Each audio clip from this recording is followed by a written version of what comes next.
Hey, cool cats, are y'all ready for the next set of videos for ear training? If you are, then you are in the right place. We're going to be going over the sixth, seventh, and octave intervals, but there's something I forgot to mention before.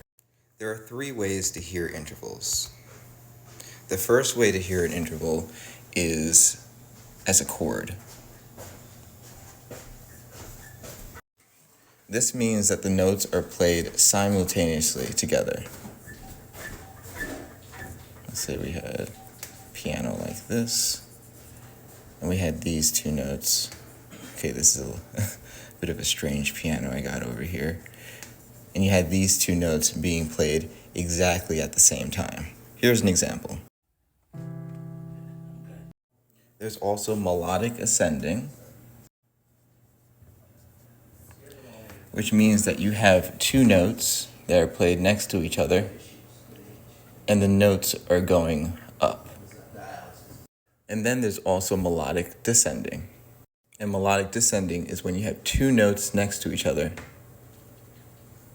but the notes are going down. Currently, I've been showing you melodic ascending, and we're going to start with that because it's a nice place to start. Then we're going to get into those other types of ear training. So, on to the intervals.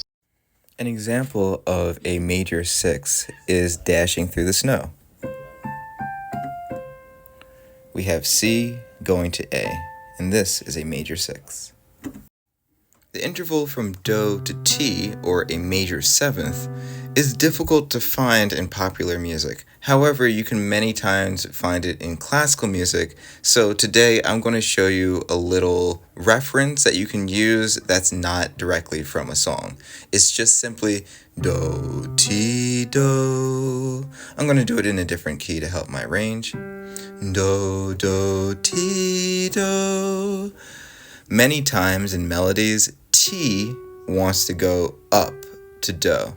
So whenever I'm listening to music, I like to listen out for Do, Ti, Ti, Do. Apologies, this is like totally isn't my range, and it's also early in the morning. But, so I won't sing this for you, but simply know that T, when it goes from Do to T, it typically wants to go back to Do because Do is home base.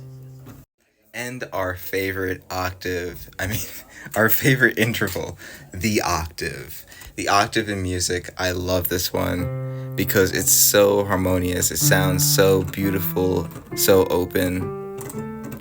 And many times you can tell that you have an octave because you can sing the song Somewhere Over the Rainbow. Hey, cool cats. So I kind of got pressed with time and didn't have time to finish up this lesson, but I hope to finish the lesson in the future. I hope you have a mentally healthy rest of your day. Things have been a little bit stressful and changing over here. I had a recent passing in my family, and things have been a little bit difficult for me mourning.